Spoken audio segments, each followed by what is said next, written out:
अमरवेल जो मेरे एक्सपीरियंस से मैं देखा है वो एंटी टॉक्सिक है, बॉडी के टॉक्सिक को नहीं छोड़ता। जैसे ये नीम पे चढ़ेगी तो नीम के गुणों को ग्रहण कर लेगी, आम पे चढ़ेगी तो आम के गुणों को ग्रहण कर लेगी, जामुन पे चढ़ेगी तो जामुन के गुणों को ग्रहण कर लेगी, किक्कर पे चढ़ेगी तो किक्कर के गुणों को ग्रहण कर लेगी। बेरी पे जितनी बेलें भी चढ़ती हैं वो बालों को फायदा करती है, और नीम पे जितनी बेल चढ़ेगी वो स्किन को, और डायबिटीज में, मधुमेह में, जामुन पे चढ़ेगी, वो आम पे चढ़ेगी। जिसको कब्जी, गैस और एसिडिटी पेट में नहीं है उसको कोई भी बीमारी जकड़ ही नहीं सकती। इनको इतिहास से समझ यूज करेंगे तो ये तीनों ही जड़ी बूटियां लगभग 90% रोगों का इलाज करती हैं।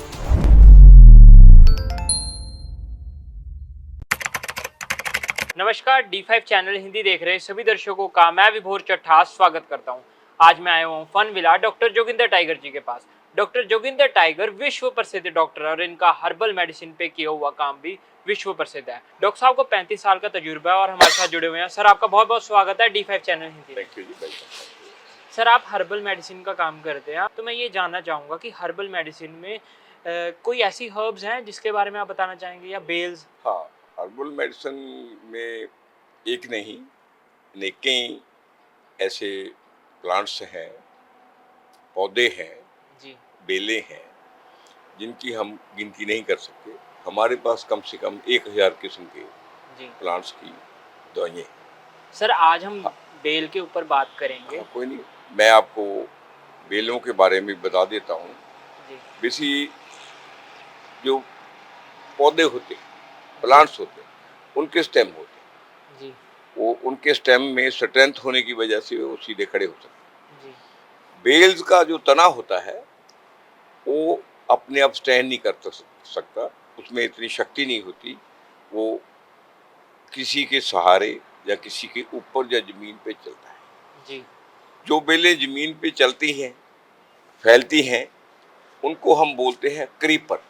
जी जो जमीन पे जो किसी का सहारा लेकर ऊपर चढ़ती है, जी जैसे ये तोरी की बेल है, अमृत बेल है, जिसको ग्लोई बेल कहते हैं, ये क्लाइंबर्स होते हैं। जी ठीक है, जो क्लाइंब करते हैं, सहारा लेकर ऊपर जाते हैं, आप नहीं जा सकते। जी एक होते हैं पैरासाइट्स, जी जो सीधे ही पेड़ पौधों के ऊपर अपना गुजारा करते हैं, नीचे उनकी जड़ें नहीं होती, वहीं अपनी जड़ें विकसित करती हैं। जी इनमें से हम आज एक एक बेल पे काम कर लेते हैं। जी पैरासाइट्स में सबसे अच्छी जो मैं जड़ी बूटी मानता हूँ, जी मेरे 37 साल के एक्सपीरियंस में, उसमें से जो बेल है, सबसे गुनाकारी बेल है, जिसको बोलते हैं हम अमर बेल। जी ठीक है, उसको स्काई बेल भी बोलते हैं, जी उसको गोल्डन बेल भी बोलते हैं। जी ठीक है, अमर बेल इसलिए बोलते हैं कि वो अमर ही रहती है, जिस पेड़ पे रहती, कभी सूखती नहीं, उसको उस पे किसी ऋतु का इफेक्ट नहीं होता। जी जब तक वो प्लांट्स पे, पैरासाइट्स बोलते हैं उसको, क्योंकि वो प्लांट्स पे ही पलती है, उसके जड़ें नहीं होती, वो जड़ों जैसी उसमें छोटी छोटी वो होती है, वो जो प्लांट्स का लीफ होता है, जी पत्ता होता है, पत्ते पे अपनी वो जड़ों को लगा लेती है। वो जो पत्तों से खुराक पेड़ को जाती है, वो उस खुराक को सीधी सक करने लग जाती है, जी उस पर डिपेंड होती है। वो पत्तों का जितना भी, पेड़ का जितना भी उसको जरूरत है, उतनी एनर्जी और खुराक खाती रहती है, और जब बहुत पेड़ के ऊपर फैल जाती है जरूरत से ज़्यादा, तो फिर पेड़ को भी वो उससे खुराक नहीं लेने देती, सारी आप खाने शुरू हो जाती है। फिर कुछ साल के बाद पेड़ वो कमज़ोर होने लग जाता है, फिर और खाती रहती है, फिर ऐसा होता है कि पेड़ को खुराक मिलनी बंद हो जाती है, वो बेल इतनी पेड़ के ऊपर अपना ग्रिप बना लेती है, विकसित हो जाती है कि पेड़ को खुराक ही नहीं मिलती, वो पेड़ सूखने लग जाता है। जब पेड़ सूखने लग जाता है तो बेल भी तब सूखने लग जाती है। जब पेड़ सूख गया तो बेल सूख गया, यानी बेल वो हमेशा अमर रहती है, इसलिए उसे अमर बेल कहते हैं। उसका रंग गोल्डन येलो होने की वजह से उसको गोल्डन कहते हैं। स्काई बेल इसलिए कहते हैं उसको, वो ऊपर रहती है, जड़ें नहीं होती आसमान की तरह। जी इसलिए उसको स्काई बेल कहते हैं। उसकी पहचान ये होती है कि उसके पत्ते नहीं होते, उसके सिर्फ थ्रेड की तरह वो रेशे होते हैं, जी बहुत सॉफ्ट रेशे होते हैं, उसमें पानी बहुत होता है, मगर उसकी की जो दवाइयाँ बनती है वो बहुत यूजफुल है। जी अमरवेल जो मेरे एक्सपीरियंस से मैं देखा है वो एंटी टॉक्सिक है, जी बॉडी के टॉक्सिक को नहीं छोड़ती। स्पेशली जो हमारे ब्लड के सेल होते हैं, सेल की ऊपर एक लेयर होती है, जिस वो लेयर मेम्ब्रेन्स को सेल की को खराब कर देती है, जी उसको डिटॉक्सिफाई करने में अमरवेल कैंसर में ही बहुत यूजफुल है। जी लीवर के लिए भी बहुत यूजफुल है, लीवर को एंटी टॉक्सिक करती है, उसकी जहरील को खत्म करती है। जी और अमरवेल दूसरा हमारे हाजमे के लिए बहुत अच्छी है, इंटेस्टाइन के लिए बहुत अच्छी है, कॉन्स्टिपेशन के लिए बहुत अच्छी है, और स्पेशली ये जो सिर के बाल होते हैं जी इनको झड़ने से सिर का तो ये कहते हैं रामबाण इलाज है। जी इसको तेल में इसको बनाया जाता है, इसको जूस को निकाल कर, अगर उसको तेल में नहीं बना सकते तो इसके जूस को निकाल लें, थोड़ा उसमें हल्का सा 2 हिस्से तेल, 4 हिस्से पानी, जी 2 हिस्से ये, ठीक है, मतलब तेल, अमरवेल का जूस और 4 हिस्से पानी, जी इनको रख लें, इनको हल्का हल्का सिर में मसाज करें, 3-4 घंटे रखें, धो दें।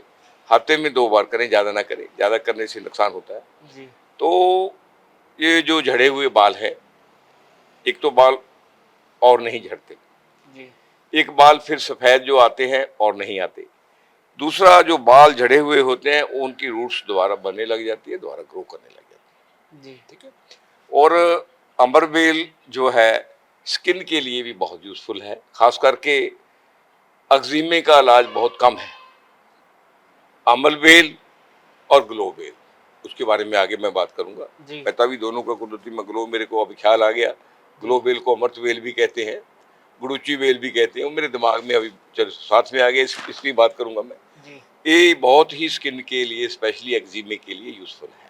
जी अच्छा, और अगर अमरवेल ना मिले जी तो इसको सुखा के इनका पाउडर कर लो। जी इसका पाउडर दिन दिन में 2 बार लेना है पानी से, मगर इसकी डोज जो है 1.5 से 2 ग्राम की होती है, ज़्यादा नहीं लेनी चाहिए। अगर जी ज़्यादा लेंगे तो अमरवेल नुकसान भी करती है, ज़्यादा नुकसान नहीं हो, कई बार इससे पेट खराब हो जाता है, लूज जी मोशन लग जाते हैं, क्योंकि ये पेट को साफ करती है, कब्जी को ठीक करती है, ठीक है नहीं, जी इंडाइजेशन हो जाता है ज़्यादा खाने से।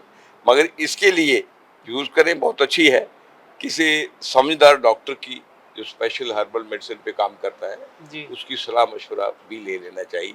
जी अमरवेल मैं देखा है कि लामला के सभी बीमारियों में, जोड़ों के दर्द में काम आती है, जी स्किन की समस्या भी काम आती है, और इसको स्पेशली आप वो दही होता है ना, जी दही जो होता है कर्ड, उसमें डाल लो, थोड़ा सा बेसन डाल लो, इसका जूस डाल लो, इसको स्किन पे इसका लेप कर लो, जी 3-4 घंटे रखने के बाद स्किन पे जितने निशान होते हैं, पिगमेंट्स होते हैं, वो साफ कर देते हैं। जी अगर अमरवेल का जूस नहीं तो अमरवेल का पाउडर बना के वो डाल सकते हैं। इसलिए अमरवेल एक, मैं ये गिनता हूँ कि बेलों में से, स्पेशली जड़ी बूटियों में से, इनको मैं जो पहली मैं 10 अच्छी हर्ब्स गिनता हूँ दुनिया में, जी अमरवेल उनमें से एक जी है। सेकेंडरी हम ये थी पैरासाइट्स, जी जो किसी पेड़ के ऊपर ही पलती है, जी धरती से नहीं पलती, और इसके बीज वहीं ग्रो करते हैं और वहीं ये फिर दोबारा पैदा हो जाते हैं। जी वैसे तो एक बार इसका कोई ऐसे 2-4 थ्रेड किसी पेड़ के ऊपर फेंक दो, उसी से ही बढ़ती जाती है, जी ठीक है। इसके ऊपर मेरा सवाल था, जो आपने 2 टाइम डोज़ लेने का कहा है, वो कब लेनी चाहिए? मतलब खाना खाने से पहले ले सकते हैं या फिर खाना खाने के बाद लेनी चाहिए? नहीं, इनकी डोज हम खाना खाने से पहले खाली पेट भी ले सकते हैं, सुबह चाय पानी पीने के बाद आधा घंटा, और शाम को भी ले सकते हैं।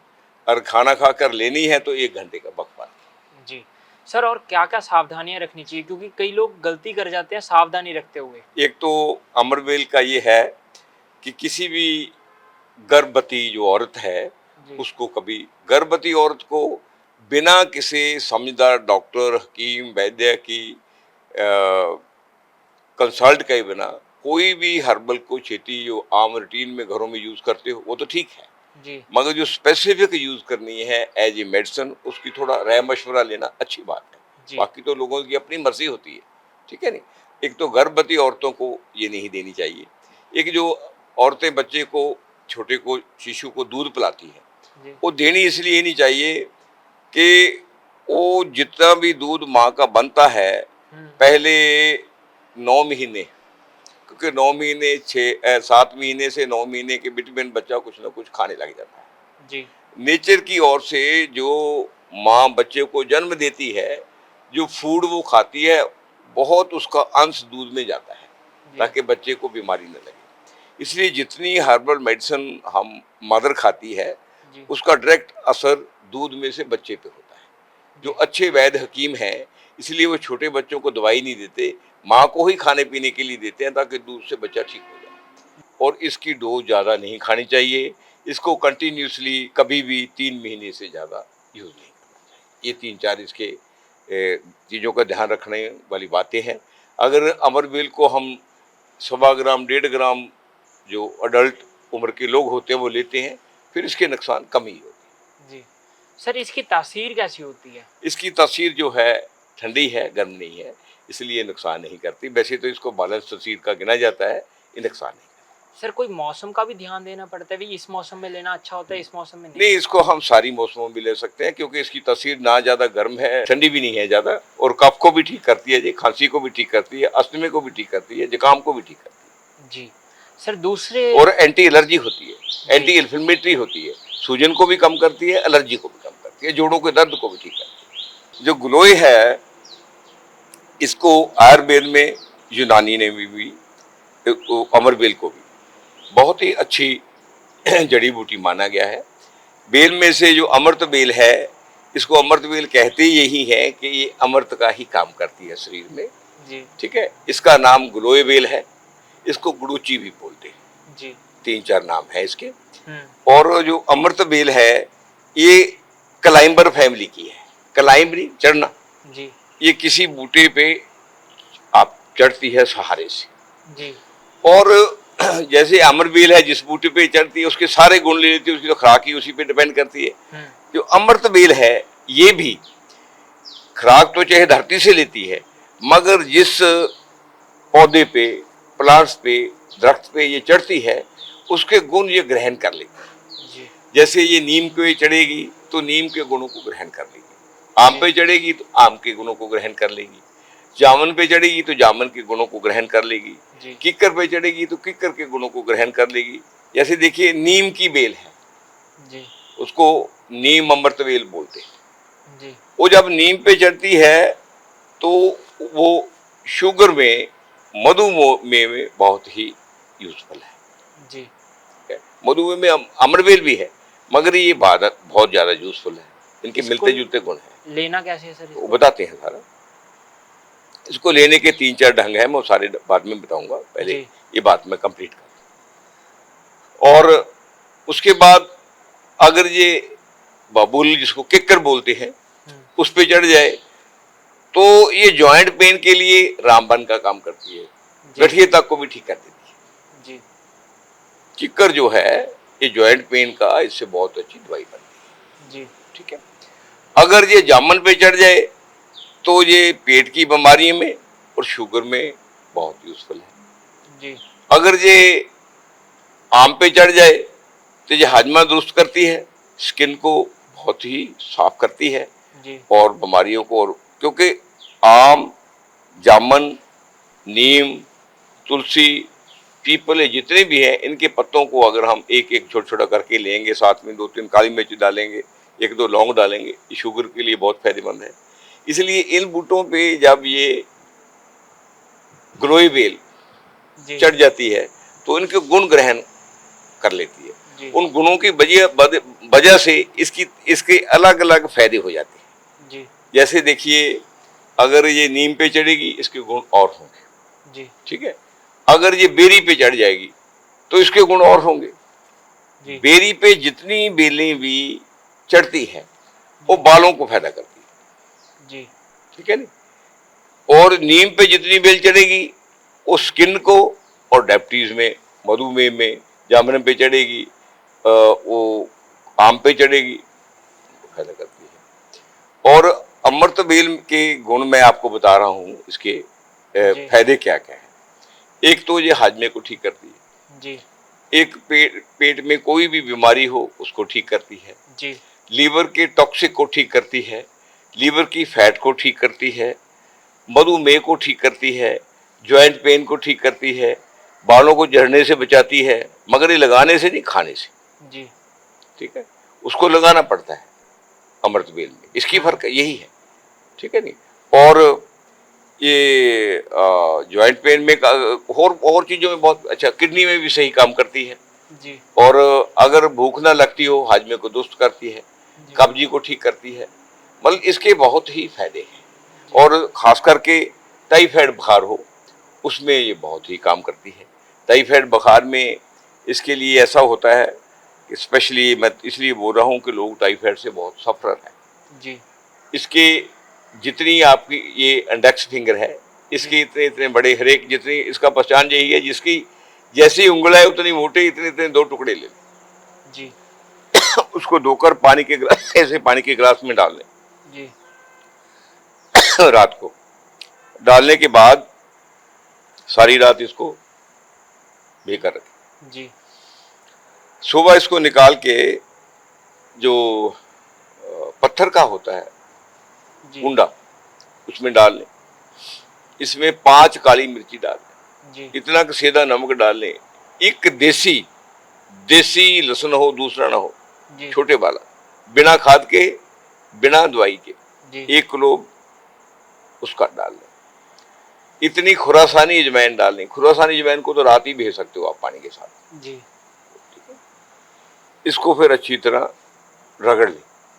रगड़ के वो जो पानी जिसमें भेई हुई है वो पानी ही बीच डाल लें जी। वो बाद में डालकर उसको पानी में, सारा पानी में घुल जाएगा, इसको पुन लें। फिर उसके बाद इसमें देसी मक्खी में का शहद हो ताजा, बहुत बढ़िया है जी। 1 चम्मच डाल के खाली पेट पी, ठीक है। दिन में इसके साथ आप ग्लोगन बटी जी और कुटकी पाउडर वो 2 बार लें। 2 महीने में टाइफाइड जड़ से खत्म हो जाता है जी। बहुत बड़ी दवाई है टाइफाइड की। ये कैंसर में भी काम आती है क्योंकि ये एंटी इन्फ्लेमेटरी है, खून को साफ करती है, एंटीपैरिक है, एंटीसेप्टिक है, इसलिए इसके ये बहुत फायदे हैं और स्किन को बहुत फायदा करती है। सर कैंसर में भी इसे ऐसे ही लेना जैसे आपने बताया? देखिए, हाँ, कैंसर में इसका फायदा ये है कि कैंसर है क्या, मैं पहले भी कहा, कैंसर बेसिकली हर बीमारी के सेल हमारी बॉडी के साथ जीन्स में होते हैं। जब हमारा इम्यूनिटी सिस्टम या खान पान, जो हमारी आदत या दिनचर्या खराब होता है, जिस जगह से जिस सेल और उसके बारे में, जीन्स के बारे में हमारी इम्यूनिटी कमजोर होगी, वो डोमिनेट कर जाता है बीमारी।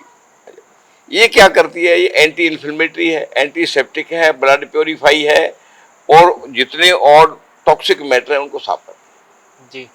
जो खून को साफ करती है और इन चीजों का ध्यान रखती है, वो दवाई हमेशा मेरी बीमारी में काम आती है जी। ये इसको कहते हैं अमृत बेल, गिलोय बेल और गुड़ची जी। ये क्लाइंबर फैमिली की है। उसके आगे एक बेल पे मैं और बात कर रहा हूँ कि 3 किस्म की बेल होती है।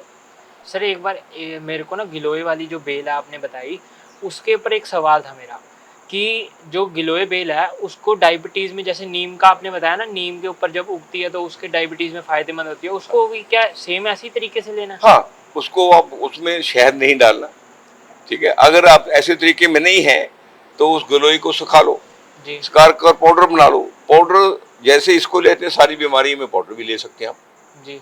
उसका पाउडर जो है 2-2 ग्राम सूखा 2 टाइम लेना है, मगर गिलोय में एक ध्यान रखना है, गिलोय की जो तासीर है वो शुष्क होती है, खुश्क जिसे कहते हैं जी, ठीक है। इसलिए इसके साथ देसी घी गाय का प्रयोग करना बहुत ही जरूरी है, ये बात कभी नहीं भूलनी जी। अगर हम नहीं करेंगे तो स्किन खुश्क होकर खरदरी हो जाएगी और फटने लगेगी। जी। और गिलोय बेल को भी 3 महीने से ज्यादा प्रयोग नहीं करना चाहिए। अगर लंबा अरसा प्रयोग करना है तो किसी डॉक्टर, हकीम, वैद्य जो तजर्बेकार है, डिग्री होल्डर तो सभी हैं, जी। तजर्बा भी है साथ में, उनसे कंसल्ट कर लेना चाहिए। जी। सर जो ऐसा बता दीजिए कि गिलोय को कौन लोग नहीं यूज कर सकते? गिलोय को देखिए, एक बात तो प्रेगनेंसी में ऐसी चीजों को कभी नहीं यूज करना चाहिए।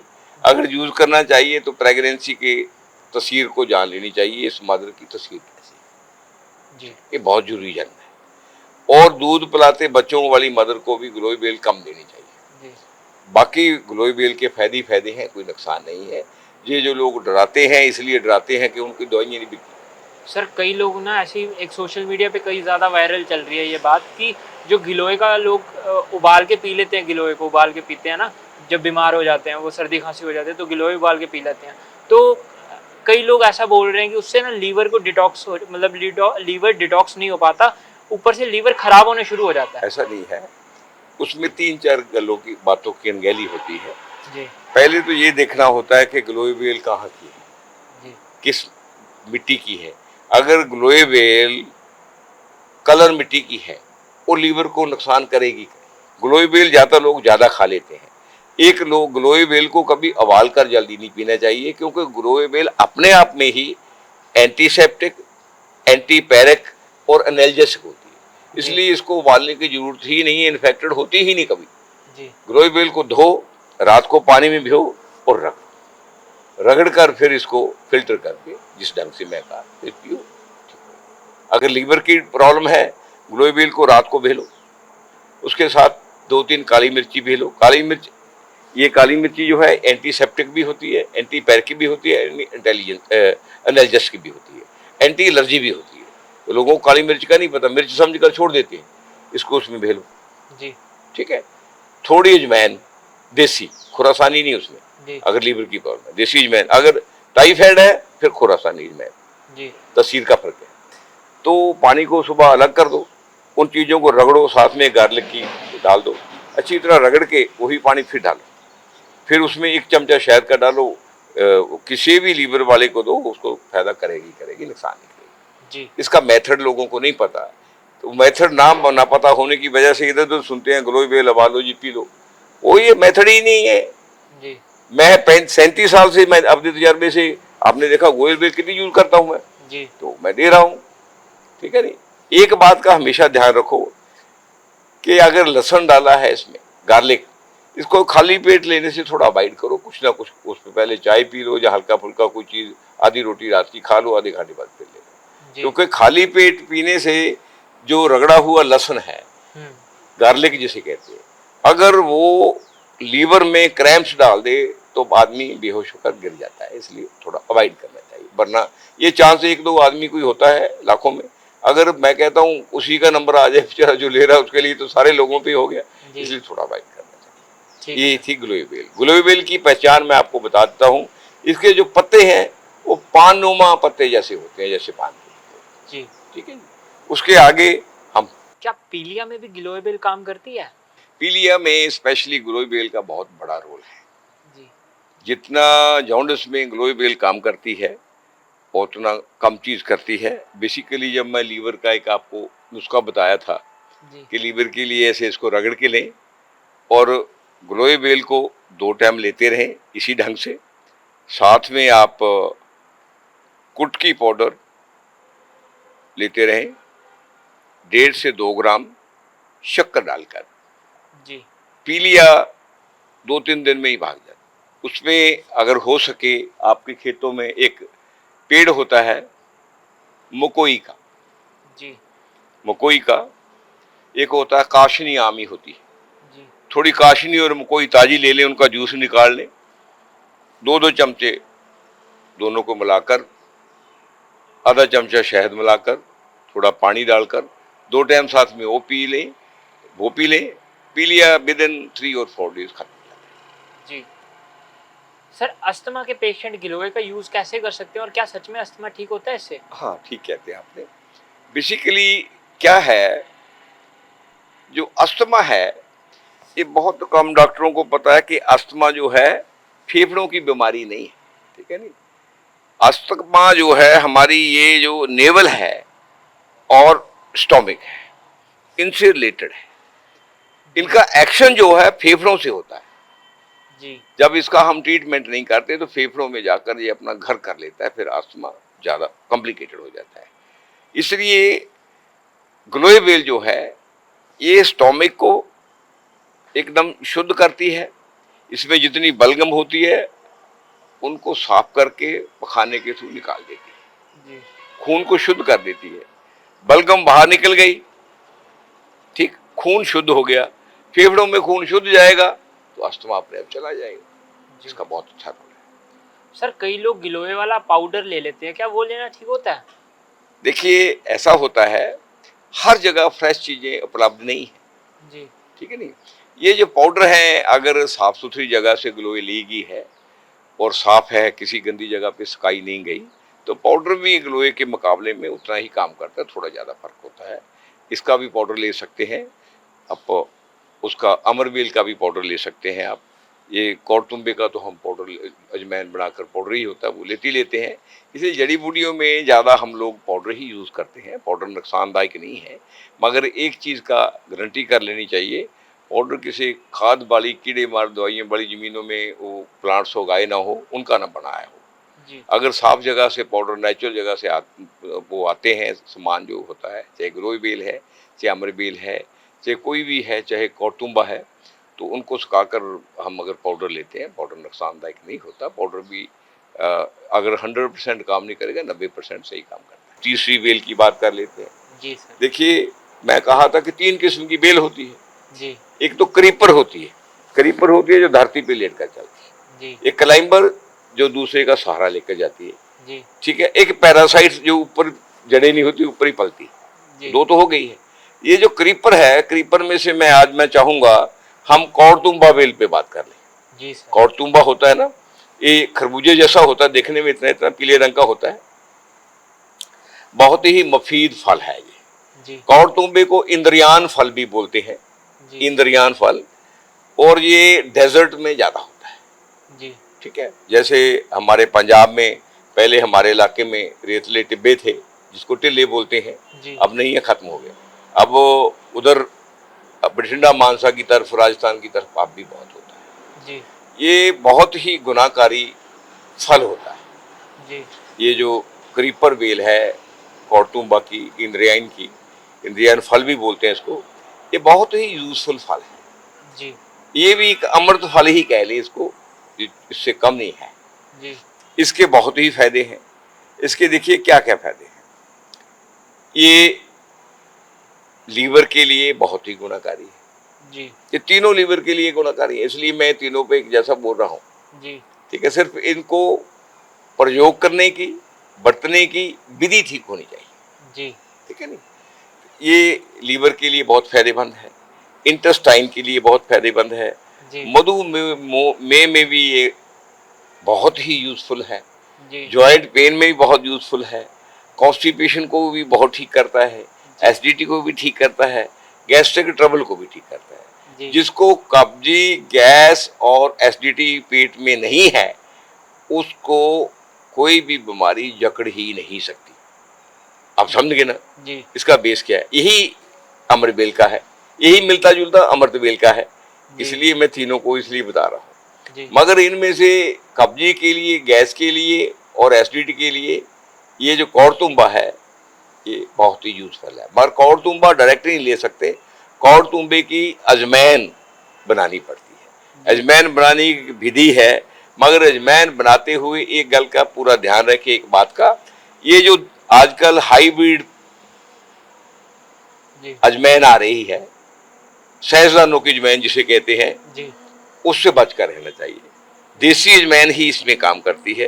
कौड़तुंबा लेते हैं, कौड़तुंबे को साफ करके उसको धोकर थोड़ा धूप में रखते हैं ताकि सूख जाए। उसके बाद इसको काट के किसी मटके में डाल लेते हैं या किसी ड्रम में, फिर इसमें देसी अजमैन डालते हैं, सेंधा नमक डालते हैं, थोड़ा समुद्री नमक डालते हैं, हल्का सा नसादर डालते हैं इसमें, फिर पीट कर वो काली मिर्चों का दरड़ा डालते हैं, थोड़ा जीरा डालते हैं, फिर उसके बाद इसको काट कर इनमें नींबू डालते हैं, ऐसे बहुत चीजें इसमें डलती है।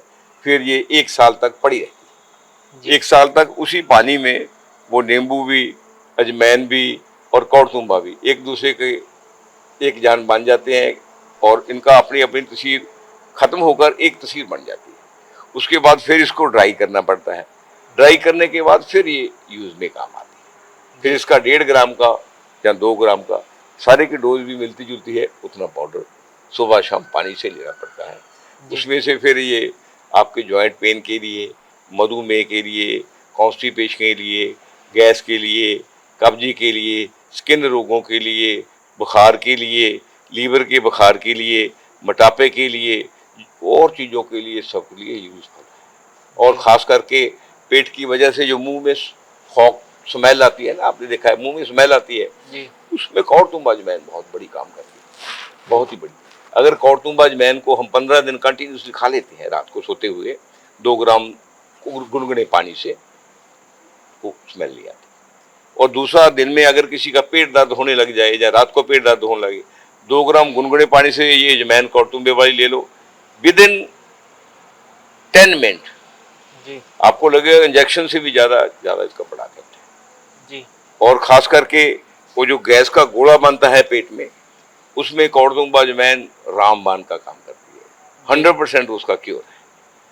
और ये कमाल की 3 जड़ी बूटियां हैं, इनका ध्यान रखना चाहिए। हाँ, कौड़तुंबा को ज्यादा नहीं खाना चाहिए क्योंकि इसकी तसीर बहुत गर्म होती है जी। ठीक है, कई बार मैं देखा है, मेरे पास ये जौड़ियां सड़कों पर लड़की आई थी, ये क्या करते हैं, नीम हकीमों वाली बात करते हैं। उसको किसी ने बता दिया, शुगर था जी, कि आप कौड़तुंबे को जमीन में रख के उसको ऐसे ऐसे अपने पाँव से पूरा कुचलते रहो, दबाते रहो, ठीक हो जाएगी।